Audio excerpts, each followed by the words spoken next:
Everyone, कैसे हैं आप सभी। पढ़ाई कैसी चलने लग रही है? Are you doing good? पढ़ाई ठीक चलने लग रही है ना? प्रॉब्लम तो नहीं है? प्रॉब्लम अगर हो तो you can comment and you can ask question. नहीं तो आज जो है हम चैप्टर जो है फिनिश करते हैं। हमारा जो लास्ट का टॉपिक बचा हुआ है वो है एडिक्शन। तो एडिक्शन के अंदर हम ड्रग के बारे में पढ़ेंगे, ड्रग एब्यूज क्या होती है उसके बारे में पढ़ेंगे, एल्कोहलिक एडिक्शन एंड जो टोबैको की एडिक्शन है उसको लेकर पढ़ेंगे। सो स्टार्ट करते हैं हम आज की क्लास।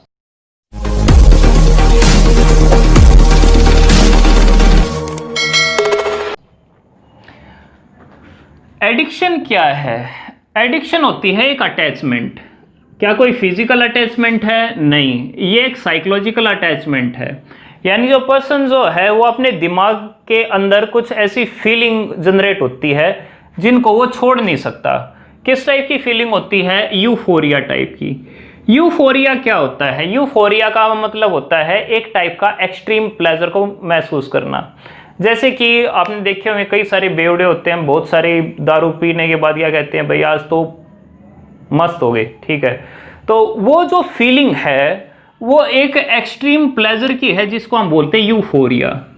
यूफोरिया की जो फीलिंग है वो एक्चुअल में इंटरनल बिल्ड होती है। ऐसा नहीं है कि उसको सच में कुछ मिल गया, बट उसके ब्रेन के अंदर सर्टेन ऐसी स्टिमुलस जाती है जिसकी वजह से उसको ये फील होता है कि आज मुझे जैसे कि सब कुछ मिल गया हो। तो एक साइकोलॉजिकल अटैचमेंट है, इंपॉर्टेंट है। अल्कोहल क्या है? एक साइकोलॉजिकल अटैचमेंट है टेम्पररी फीलिंग ऑफ वेलबींग के साथ में। यानी कि या तो पर्सन जो है वो अपने आप को महसूस करता है कि आज वो बहुत ज़्यादा खुश है और ये लगता है कि सब कुछ जो है ठीक हो, यानी कि रियलिटी के साथ में वो डिस्कनेक्ट हो जाता है एंड थोड़े टाइम तक जो है खुश रहता है। एंड वो जो खुश रहता है वो इस वजह से बिकॉज सर्टेन ड्रग है वो कुछ इस टाइप की फीलिंग जनरेट करते हैं जिससे पर्सन जो है इस टाइप का फील करता है। यानी कि कुछ ऐसे ड्रग भी हैं, कुछ ऐसी टोबैको भी है एंड अल्कोहल भी ऐसी चीज़ें हैं जो ऐसी फीलिंग जो है जनरेट करती हैं। तो हम अपना पहला टॉपिक स्टार्ट करते हैं, वो है हमारा ड्रग। ड्रग क्या होते हैं? ड्रग कोई भी ऐसा सब्सटेंस जिसके द्वारा पेशेंट की मेंटल और साथ में जो फिजिकल इलनेस है वो कवर की जाए। इन अदर वर्ड, ड्रग का मतलब है मेडिसिन। और मेडिसिन क्या करती हैं? अगर आपको कहीं पे चोट लग जाए तो मेडिसिन लगाने के बाद जो है वो ठीक हो जाती है। अगर मेंटली कोई बीमार चलने लग रहा है, अगर उसको अगर वो मेडिकेशन अगर दी जाए तो वो जो है ठीक होने लग जाता है। तो इसका मतलब ड्रग का मतलब क्या है? मेडिसिन है, लेकिन वो प्रिस्क्राइब्ड होती है, सर्टेन टाइम तक होती है एंड उसकी सर्टेन डोज भी जो है फिक्स होती है। लेकिन क्या हो अगर ऐसी ही मेडिसिन ली जाए जो ना तो डॉक्टर ने बता रखी, यानी कि कोई उसका प्रिस्क्रिप्शन जो है वो नहीं है, एंड ज़्यादा अमाउंट के अंदर ली जाए, साथ में उसकी फ्रीक्वेंसी जो है यानी कि डॉक्टर बताता होगा उसको दिन में एक बार लेकिन वो उसको 4-5 बार लेता हो, तो अगर वो इस टाइप से करेगा तो इसका मतलब वो अपना इलाज को करवाने के लिए नहीं बल्कि अपने अंदर की फीलिंग को जनरेट करने के लिए वो चीज़ें लेने लग रहा है। तो इसका मतलब ये है कि वो ड्रग यानी कि मेडिसिन नहीं लेने लग रहा बल्कि वो उस मेडिसिन का एब्यूज करने लग रहा है। इसको बोलते हैं हम ड्रग एब्यूज। तो हमने जो यहाँ पे ड्रग लिखा है उस ड्रग का मतलब एक मेडिसिन नहीं है, उस ड्रग का मतलब ड्रग एब्यूज से है। और ड्रग एब्यूज का मतलब क्या है कि एक इस टाइप की मेडिसिन लेना जो प्रिस्क्राइब नहीं कर रखी, मेडिकली वो प्रूवन है भी नहीं कि वो ज़्यादा लंबे टाइम तक लेनी भी है या नहीं लेनी है, काफ़ी ज़्यादा अमाउंट में लेना, और उसकी फ्रीक्वेंसी जो है यानी कि दिन में कितनी बार लेना है उससे भी कुछ ज़्यादा बार ली जाए, तो हम ये कहेंगे कि ड्रग का क्या होने लग रहा है? एब्यूज़ होने लग रहा है। कोई भी दवाई हो, जैसे एंटीबायोटिक की क्यों ना भी, रिकमेंडेड है 3 दिन तक या फिर मैक्सिमम हो सकता है 4 दिन तक या 5 दिन तक, बट उसको जो है 3 दिनों तक ही जो एंटीबायोटिक जो है वो दी जाती है। या फिर कोई दूसरी मेडिसिन है, अगर आप एक बार डॉक्टर के पास जाते हैं, डॉक्टर जो है सर्टेन मेडिसिन लिख के देता है, 1 हफ्ते के बाद कहता है कि दोबारा से आना, एंड वो फिर चेंज करता है उन मेडिसिन ताकि एडिक्शन जो है वो ना बने। लेकिन अगर आप सर्टेन कोई दवाई है एंड उससे आपको लगता है कि आपके जोड़ों का दर्द या फिर कहीं और का दर्द जो है ठीक हो जाता है, तो आपके बॉडी के अंदर कोई भी प्रॉब्लम होगी तो आप ये कहोगे कि नहीं मुझे तो वही दवाई चाहिए, उसी दवाई की वजह से मैं ठीक होता हूँ, नहीं तो मैं तुझे हुआ है वो ठीक होता ही नहीं हूँ। एंड अगर उसको लेने के बाद ठीक नहीं होता तो यू विल थिंक कि हो सकता है कि एक और बार जो है वो दवाई लेनी पड़ती हो, तो उसकी फ्रीक्वेंसी जो है आप बढ़ा दोगे, अमाउंट जो है वो बढ़ा दोगे, एंड बार बार में उसको लेने की वजह से और प्रॉब्लम जो है सीवियर जो है वो होने लग जाती है। तो अगर हम उन मेडिसिन की बात करें जो ड्रग एब्यूज़ करवाती हैं, तो उनको हम दो कैटेगरी के अंदर डिवाइड कर देते हैं। एक है साइकोट्रोपिक, जो माइंड के ऊपर इफेक्ट डालती हैं, क्योंकि ब्रेन के अंदर ऐसे रिसेप्टर प्रेजेंट होते हैं जहाँ पर ये ड्रग आके बाइंड कर सकती है। दूसरे साइकीडेलिक, साइकीडेलिक जो है वो बिहेवियरल परसेप्शन फीलिंग को चेंज करती है, उनकी वजह से हेलुसिनेशन होता है। हेलुसिनेशन क्या होता है, एक टाइप की फॉल्स इमेजिनेशन जो है करने लग जाता है, जैसे खड़ा यहाँ पर है लेकिन ये लगता है उसको कि मैं हिमालय पे चला गया, या फिर मैं हवाओं के अंदर उड़ने लग रहा हूँ, मेरे आगे 10-10 पर्सन जो है वो खड़े हुए हैं, उनकी जो है 10-10 शेर है, एंड एक्सेट्रा, यानी कुछ भी ऐसी इमेजिन जो है वो करने लग जाता है। उस चीज़ को हम क्या बोलते हैं, हेलुसिनेशन। यानी कि ड्रग एब्यूज़ करने के लिए दो टाइप की ड्रग जो है क्लासीफाई की गई है, एक साइकोट्रोपिक और एक साइकीडेलिक। एक कहाँ पर इफेक्ट करती है, हमारी जो फीलिंग है, यानी कि ये अफेक्ट करती है किसको, फीलिंग को, जो हमारा परसेप्शन है उसको, जो हमारा बिहेवियर है उसको, ये जबकि डायरेक्टली माइंड के ऊपर एक्ट करती है। अगर हम साइकोट्रोपिक के अंदर देखें तो उसके 4 डिफरेंट टाइप जो है हो सकते हैं। एक ट्रांसक्युलाइजर, दूसरा सेडेटिव, तीसरा ओपिएट या फिर ओपियोड नार्कोटिक भी बोलते हैं, एंड फोर्थ इसका टाइप है स्टिमुलेंट्स। एक एक करके देखते हैं भाई। ट्रांसक्युलाइजर एज एन मेडिसिन क्यों ली जाती है, क्योंकि ये जो एंजाइटी है उसको खत्म कर देती है। साथ में अगर कोई पर्सन काफी ज्यादा डरता हो किसी चीज से, अगर ये वो दवाई ले लेता है तो उसका डर जो है वो भाग जाता है। जैसे बहुत सारे मेंटल इल पर्सन होते हैं जो भूत से डरते हैं या किसी पर्सन से डरते हैं, आप उनको ज्यादा समझा नहीं सकते, उसके लिए क्या चाहिए, कोई ना कोई ऐसी दवाई चाहिए जिससे उनका डर जो है भाग जाए। इसी वजह से बहुत सारे ऐसे पर्सन होते हैं जिनकी एज जैसे जैसे बढ़ती है वो काफ़ी ज़्यादा एंजियस फील करते हैं, उसकी वजह से उनके डाइजेशन के अंदर प्रॉब्लम, उनके सोचने प्रॉब्लम, कंसंट्रेशन है वहाँ पे प्रॉब्लम, हर चीज़ से उनको डर लगता है।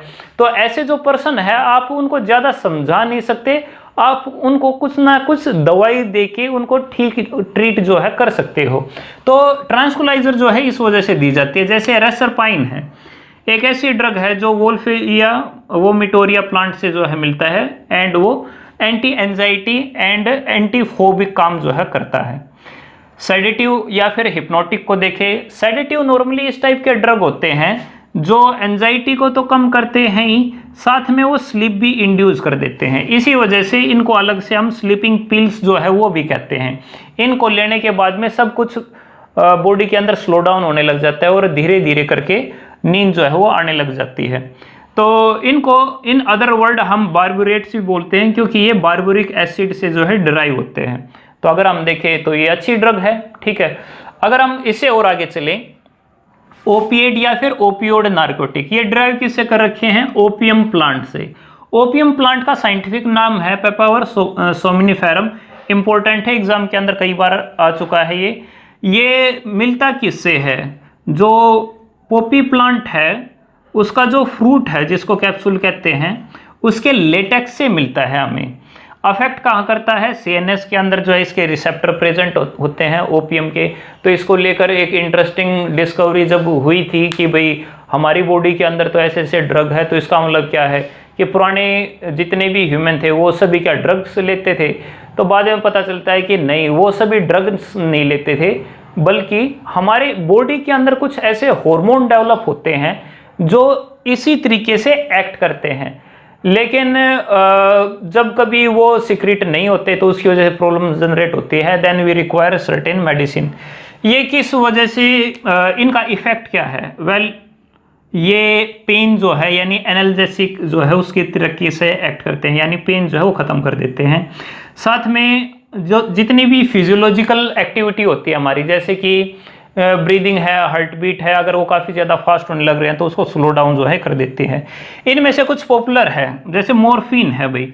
मॉर्फिन को जनरली दिया जाता है जब सर्जरी होती है उस टाइम पे, क्योंकि मॉर्फिन लेने के बाद में पेन जो है बिल्कुल ख़त्म हो जाता है।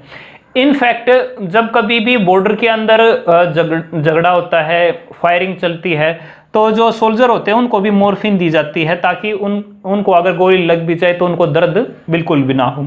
कोडिन है कोडिन को यूज किया जाता है कफ सिरप के अंदर ये इनको अलग से हम मिथाइल मॉर्फिन भी कहते हैं। ऐसे ही हीरोइन, स्मैक होते हैं, स्मैक को अलग से जो है हम पुअर मैन्स हीरोइन भी कहते हैं या फिर ब्राउन शुगर भी कहते हैं, क्योंकि हीरोइन ज़्यादा महंगी होती है, ये जो है थोड़ी चीपर एरिया के अंदर आ जाती है। ऐसे ही कुछ स्टिमुलेंट होते हैं, नाम से क्लियर है, स्टिमुलेंट यानी बॉडी के अंदर सब कुछ एक्साइटेड कर देगा, तो यानी कि हम ज़्यादा वेकफुल महसूस करते हैं, अलर्ट ज़्यादा हो जाते हैं, एक्साइटेड ज़्यादा हो जाते हैं। जो जनरली मॉडल्स होते हैं या फिर हीरोज ही या फिर हीरोइन होते हैं वो जनरली इनको लेते हैं, because they have to maintain जो उनकी बॉडी के अंदर एक्साइटेशन है वो हमेशा बनी रहे। पॉपुलर एग्जाम्पल हमारा माइकल जैक्सन है, जो काफ़ी ज़्यादा स्टिमुलेंट लेता था, जिसकी वजह से उसको रेस्पिरेटरी प्रॉब्लम जो है काफ़ी ज़्यादा बढ़ गई। स्टिमुलेंट जो है वो एक अलग कोका प्लांट है, उससे लिया जाता है। उसका साइंटिफिक नाम क्या है? एरिथ्रोजाइलोन कोका। उसकी लीफ से जो है ये स्टिमुलेंट जो है बनते हैं। तो अगर हम इनको देखें तो ये तो रिलेटिवली अच्छी चीज़ है, लेकिन प्रॉब्लम कहाँ है? प्रॉब्लम है एब्यूज़ के अंदर, कि ड्रग तो अच्छी चीज़ है, लेनी चाहिए क्योंकि they act as a medicine, but the problem is कि when the person taking in higher frequency, यानी कि बता रखी है कि आपको रात को केवल एक गोली लेनी है, लेकिन वो क्या करता है 2 गोलियां ले ले, 3 गोलियां ले ले, एंड प्रोलोंग्ड, यानी कि ऐसा नहीं 1-2 दिन ली हो उसने, सालों साल तक ऐसे ही करता रहे, then it cause really a serious problem. Amount भी ज़्यादा हो जाए एंड डॉक्टर उसको बता नहीं रहा कि ये दवाई लेनी है, लेकिन वो फिर भी लेने लग रहा है, क्योंकि वो उस फीलिंग के साथ में अटैच हो चुका है कि अगर मैं इसको लूंगा तो ही वेल जो है महसूस करूंगा, नहीं तो मैं वेल जो है महसूस नहीं करूंगा। तो अगर कोई ट्रांसक्विलाइजर काफ़ी ज़्यादा लेता है तो उसको नींद काफ़ी ज़्यादा आने लग जाती है, वेकफुलनेस जो है उसका रिलेटिवली काफ़ी ज़्यादा कम हो जाता है। अगर कोई नींद की गोलियां ज़्यादा ले तो एपिलेप्सी की प्रॉब्लम होने लग जाती है, ब्रेन के अंदर ज़्यादा डैमेज जो है वो हो जाता है। ओपिएड या फिर नार्कोटिक अगर ज़्यादा ले तो इनडाइजेशन की प्रॉब्लम नॉर्मली रहती है, उसको कॉन्स्टिपेशन जो है वो बनती है, वेट लॉस होने लग जाता है धीरे धीरे करके, किसी भी काम के अंदर उसका जो ध्यान जो है वो लगता नहीं है, फर्टिलिटी की प्रॉब्लम हो जाती है, यानी इनफर्टाइल जो है होने लग जाता है। अगर स्टिमुलेंट ज़्यादा ले तो रेस्पिरेटरी की प्रॉब्लम हो जाती है, एपेटाइट, भूख जो है वो नहीं लगती, ना उसको नींद आती। नींद आएगी कैसे? क्योंकि बॉडी हमेशा एक्साइटेड जो है रहती है। नींद आने के लिए तो सब कुछ शांत होना चाहिए, लेकिन शांत होता नहीं है, तो अल्टीमेटली क्या होगा? ना नींद आएगी, ना भूख लगेगी, रेस्पिरेटरी प्रॉब्लम होने लग रही है। तो जब नींद ही अच्छे से नहीं लेने लग रहा तो अल्टीमेटली क्या होगा? मेंटल डिसऑर्डर तो जो है वो होने ही थे। अगर हम साइकेडेलिक की बात करें तो उसमें 2 इंपॉर्टेंट ड्रग आ जाते हैं, एक LSD, लाइसर्जिक एसिड डाइथाइलअमाइड, ये एक फंगस से ड्राइव करते हैं, जिसको हम एर्गोट फंगस भी कहते हैं, या फिर साइंटिफिकली क्लेविसेप्स पर्पूरिया, अलग से जो है नाम इसका दे दिया जाता है। एंड अगर हम कैनाबिनॉइड्स को देखें तो कैनाबिनॉइड के लिए एक हेम प्लांट होता है जिसको हम कैनाबिस टाइवा कहते हैं। सो कैनाबिनॉइड को अगर देखें तो इसमें कुछ पॉपुलर एग्जांपल, जैसे भांग के बारे में आपने सुना होगा तो हेम प्लांट के लीव से ये बनता है। गांजा के बारे में सुना होगा, वो हेम प्लांट का जो फीमेल फ्लावर है उसके अनफर्टिलाइज पार्ट से बनता है। चरस के बारे में आपने सुना होगा, चरस किससे बनता है? जो लीफ के टॉप होते हैं एंड जो फ्लावर के टॉप होते हैं उनके रेजिन से चरस जो है बनता है। मारिजुआना स्टूडेंट्स के अंदर काफ़ी ज़्यादा पॉपुलर है, तो वो भी किससे बनता है? जो फीमेल फ्लावर है उससे और लीफ के टॉप से जो है बनता है। अगर कोई इनको ज़्यादा ले तो क्या होगा भाई? शुगर की अमाउंट जो है वो काफ़ी ज़्यादा हो जाएगी ब्लड के अंदर, बार बार यूरिनेशन, एंड बंदा जो है काफ़ी ज़्यादा हंसता रहेगा तो समझ सकते हैं मारिजुआना स्टूडेंट के अंदर क्यों पॉपुलर होगा, मीन्स हंसते रहते हैं बस ऐसे ही। एंड अगर LSD को अगर ज़्यादा लिखें तो हॉरेबल ड्रीम्स, यानी कि डरावने सपने जो है काफ़ी ज़्यादा आते हैं। इनकोहेरेंस, जो लिखना है और जो ड्राइंग है उसमें कोई भी डिफरेंस जो है वो नहीं रहता, ठीक से वो जो है लिख नहीं पाता। इमोशनल आउटब्रस्ट जो है वो होने लग जाता है, जिस तरीके से आपने सुना भी होगा कि दारू पीने वाला या तो काफ़ी ज़्यादा हंसने लग जाता है या फिर काफ़ी ज़्यादा रोने लग जाता है, क्योंकि इमोशनल आउटब्रस्ट जो है वो उसके अंदर इतना ज़्यादा जो है वो हो जाता है। सो अगर हम यहाँ पर देखें तो वी डिस्कस कि ड्रग क्या है, ड्रग एब्यूज़ क्या होती है, अब द थिंग इज कि ड्रग एब्यूज को क्या रोक नहीं सकते, या फिर ड्रग एब्यूज करते क्यों हैं, इनकी स्टार्टिंग जो है कहाँ से होती है। तो इसका मतलब ये है कि हम यहाँ पर कोशिश करने लग रहे हैं इस बात को जानने की कि एक्चुअल में ये बिगन कहाँ से होता है, यानी कि स्टार्टिंग कहाँ से होती है एडिक्शन की। तो स्टार्टिंग ऑफ एडिक्शन, तो इस टॉपिक के ऊपर आने से पहले मैं कुछ चीज़ें और आपके साथ डिस्कस कर लूँ। हमारे अंदर हमारे जो सिलेबस है उसके अंदर दो अलग टाइप की एडिक्शन और आती है। दो अलग टाइप की एडिक्शन कौन कौन सी है? एक तो है अल्कोहलिक एडिक्शन और एक है टोबैको की एडिक्शन। Alcohol and tobacco. तो अगर हम इनके सोर्स अगर देखें, इसका सोर्स क्या है? एक फंगस है जिसको हम कहते हैं, इन जनरल तो ईस्ट कह देते हैं, बट साइंटिफिकली अगर हम देखें तो उसको हम कहते हैं सैकेरोमाइसीस सर्वेशिया। अगर हम टोबैको को देखें तो टोबैको का भी एक अलग से प्लांट होता है जिसको हम कहते हैं निकोटीना रस्टिका या फिर निकोटीना टैबेका। तो ये एक सोलेनेशिया फैमिली का प्लांट जो है वो होता है जिसको हम यूज़ करते हैं एज एन टोबैको। ठीक है। इनटेक कैसे किया जाता है इसका? तो अल्कोहल को तो डायरेक्टली ड्रिंक किया जाता है। टोबैको को देखें तो इसको स्मोक किया जाता है, स्मोक भी किया जाता है, साथ में च्यू जो है वो भी किया जाता है इसको। इसका इफेक्ट क्या है? अल्कोहल को देखें तो एनाल्जेसिक है, यानी कि पेन रिलीविंग है, एंटीसेप्टिक है, एनेस्थेटिक है, यानी कि लॉस ऑफ सेंसेशन जो है ये कर देता है। इमीडिएट जो है फ्रेशनेस भी लाता है अल्कोहल, इमीडिएट फ्रेशनेस जो है वो भी लाता है। टोबैको का अगर हम देखें, टोबैको क्या करता है? एक ट्रांसक्यूलाइजर है। ट्रांसक्यूलाइजर का मतलब क्या है? काम डाउन कर देता है सब कुछ, यानी सब कुछ शांत जो है कर देता है। साथ में अलर्ट जो है वो भी ज़्यादा कर देता है, एक्टिव भी जो है ये रिलेटिवली जो है ज़्यादा कर देता है। तो आपको लगेगा ये तो फिर अच्छी चीज़ हो गई, है ना? देखो, चीज़ तभी तक अच्छी होती है जब तक वो एक लिमिट के अंदर हो, लेकिन अगर वो लिमिट से ज़्यादा होने लग जाए तो फिर वो अच्छी चीज़ नहीं होती। ठीक है, सेम इनके ऊपर भी यही अप्लाई होता है। तो अब बात करते हैं इनकी एब्यूज़ की। एब्यूज़ के इफ़ेक्ट क्या क्या हो सकते हैं, क्योंकि प्रॉब्लम कहाँ है? प्रॉब्लम खाली एब्यूज़ करने पे है। अगर एक दो बार अगर कोई लेता है तो उसमें ऐसा कोई प्रॉब्लम जो नहीं होती। अल्कोहल का कंटिन्यूसली अगर हम यूज़ करते हैं तो उससे क्या हो सकता है?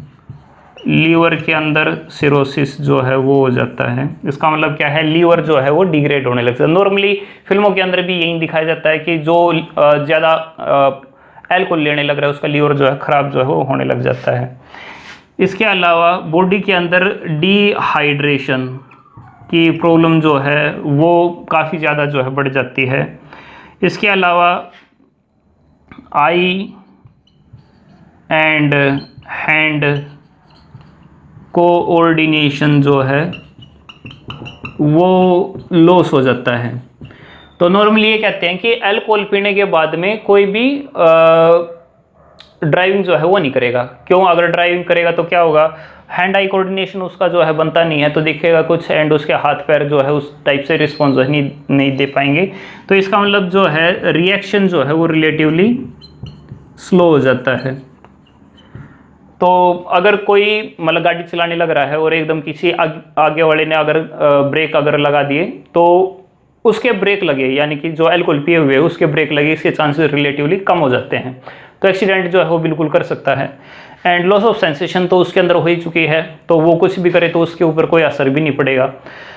इसके अलावा जब अल्कोहल ज़्यादा पीते हैं तो उससे क्या होता है, जो हमारा जीआई ट्रैक्ट है, जीआई ट्रैक्ट है, उसके अंदर इन्फ्लामेशन जो है वो होने लग जाती है, यानी ये जलने लग जाता है। ठीक है, यहाँ पर जो म्यूकस की लेयर जो है ना वो सारी फटने लग जाती है। अगर आपने कुछ मूवी देखी हो तो वहाँ पर करते भी हैं कि छोटा सा पैक लेंगे और एकदम से पिएंगे, एंड वो जो करने लग रहे हैं एक्चुअली वो जलाने लग रहा है। ठीक है, वो जलाने में भी स्वाद है। अब देखो मैं तुम्हें थोड़ी एक अलग सी चीज़ बताऊं, जैसे मिर्च है, मिर्च का कोई स्वाद होता है? मिर्च का स्वाद नहीं होता। मिर्च जो है वो जलाता है, एंड लोग उस जलन में ही मतलब स्वाद ले लेते हैं कि हाँ भाई मुंह जला, मज़े आ गया। सो इसमें ऐसे ही उसके साथ है, काफ़ी ज़्यादा अमाउंट में लिया, गला जलने लग रहा है, अंदर वाला जलने लग रहा है, लेकिन उसमें दे आर फीलिंग प्लेजर, मतलब पेन के अंदर जो प्लेजर जो है वो फील करते हैं। इसके अलावा बॉडी के अंदर जब अल्कोहल की अमाउंट बढ़ती है तो वो रिलेटिवली किडनी को भी ख़राब करती है। इसकी वजह से जो है कैंसर जो है वो भी हो सकता है। अब टोबैको की बात करते हैं। टोबैको को अगर कोई कंटिन्यूसली लेता रहे तो उससे क्या होगा भाई, कई सारी प्रॉब्लम हैं, जैसे कि ब्रोंकाइटिस जो है वो हो जाती है। इसके अलावा एम्फीज़मा जो है वो हो जाता है, थ्रोट कैंसर। इसके अलावा जो ब्लड प्रेशर जो है, बीपी जो है वो blood pressure, high blood pressure जो है उसके अंदर बना रहता है। लंग के अंदर इन्फेक्शन जो है वो ज़्यादा हो जाता है। अच्छा, बहुत सारे लोग मतलब ऐसे होते हैं कि वो बीड़ी सिगरेट को पिएंगे एंड फिर उसको अंदर थोड़े टाइम तक रखेंगे एंड फिर उसको नाक से जो है बाहर निकालेंगे। एक्चुअली में वो कर क्या रहे हैं, वो अपने अंदर के जो दांत जो है उनको भी ख़राब करने लग रहे हैं। तो अब देखा होगा कभी ये जो बीड़ी सिगरेट वगैरह पीते हैं ना, उसकी वजह से क्या होता है कि जो दांत जो है वो काले पड़ जाते हैं, एंड जो नाक से बाहर निकालता है तो यहाँ पर जो म्यूकस की मेम्ब्रेन थी, जो यहाँ पे सीलिया थे, वो भी अल्टीमेटली डैमेज होने लग जाते हैं, जिसकी वजह से नाक के अंदर प्रॉब्लम, माउथ के अंदर प्रॉब्लम, एंड उसके बस थोड़ी देर का मज़ा, एंड फिर बाद में लास्ट में भुगतते रहो कि हमने जो है ऐसे किया था, ऐसे किया था। तो लंग के अंदर इन्फेक्शन जो है वो हो जाता है। इसके अलावा कैंसर तो हम बता ही चुके हैं। एबनॉर्मल बेबी की डेवलपमेंट, अगर कोई प्रेग्नेंट लेडी जो है वो अगर लेने लग रही हो, टीबी हो सकती है। ओक्यूलर बर्निंग, ओक्यूलर बर्निंग क्या होती है? आंखें जो है वो जलने लग जाती है। जैसे आप काफ़ी ज़्यादा बीड़ी सिगरेट अगर पीने लग रहे हो तो आंखें जो है लाल होने लग जाएगी, कफ खांसी जो है ज़्यादा आने लग जाती है।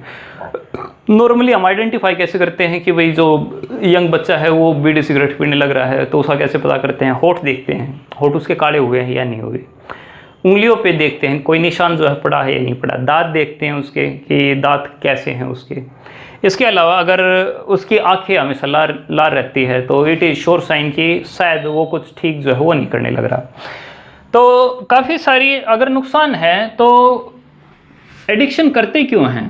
वेल हमने ये तो देख लिया पर्टिकुलर फीलिंग की वजह से, लेकिन जब हम बार बार सोसाइटी के अंदर ये स्प्रेड करने लग रहे हैं कि भाई नहीं इसकी वजह से ये प्रॉब्लम, ये प्रॉब्लम, ये प्रॉब्लम, ये प्रॉब्लम, तो why they are not stopping it? तो प्रॉब्लम क्या है कि एडिक्शन की स्टार्टिंग कहाँ से होती है? जो यंग है वो फॉलो करते हैं एल्डर्स को। अगर घर में माँ बाप अगर पीने लग रहे हैं या फिर भाई अगर पीने लग रहा है तो वो भी जो है पीने लग जाता है। साथ में फॉलो किया जाता है रोल मॉडल को। तो अगर जैसे कि एक हीरो है एंड उसकी अच्छी पर्सनैलिटी है एंड ये देखा कि भाई वो बीड़ी सिगरेट पीता है, तो हीरो जो काम करने लग रहा है वो तो छोड़ो, लेकिन वो सिगरेट पीने लग रहा है। सिगरेट पीना तो रिलेटिवली आसान है, तो सिगरेट पी लो और हीरो के जैसा महसूस करो, है ना? तो कुछ इसी टाइप से जो है काम होता है। इसी तरीके से जो यंग वन होते हैं वो एक्साइटमेंट के लिए जो है एडिक्शन जो है वो स्टार्ट कर देते हैं, न्यू एक्सपीरियंस के लिए जो है वो स्टार्ट कर देते हैं। नॉन स्पोर्टिव अगर फैमिली होगी, नॉन स्पोर्टिव अगर फैमिली होगी तो उससे भी जो एडिक्शन जो है वो हो सकती है। जनरली क्या होता है, अगर घर पे अगर प्यार मिलता हो तो बच्चा शायद ना भी बिगड़े, लेकिन अगर घर में ही प्यार नहीं मिलने लग रहा तो प्यार के लिए वो बाहर जाता है। एंड बाहर के लोग अब कैसे हैं कैसे नहीं हैं, बट कुछ केसेस के अंदर या फिर most of the case, I am not sure, ऐसा होता है कि नॉर्मली जो बच्चे बाहर जाते हैं वो किसी ना किसी लत के अंदर पड़ जाते हैं। तो क्योंकि माँ बाप से ज़्यादा उनके बारे में बेहतर कोई नहीं सोच सकता, बट उस टाइम पे सिचुएशन ऐसी होती है, उनको लगता है कि माँ बाप तो मुझे मेरा साथ दे नहीं रहे, तो बेटर कि जो बाहर वाले जो हैं उनके साथ जो है ज़्यादा रहा जाए। तो नो सपोर्टिव फैमिली हो, साथ में लोनलीनेस, ये बड़ी प्रॉब्लम है। हार्ड लाइफ, ठीक है, टीचर ने डांट दिया या फिर घर पे माँ ने डांट दिया एंड फिर बाहर गए, बाहर जाते साथ देखा कि बीड़ी सिगरेट पीने के बाद तो मज़े आ जाते हैं, तो बीड़ी सिगरेट ही पिएगा नहीं। ऐसे ही घर पे काफ़ी ज़्यादा प्रॉब्लम चलने लग रही है एंड बाहर जाके देखा कि अल्कोहल पीने से जो है सब कुछ ठीक हो जाता है, तो वो अल्कोहल जो है वो रिलेटिवली जो है वो लेने लग जाता है।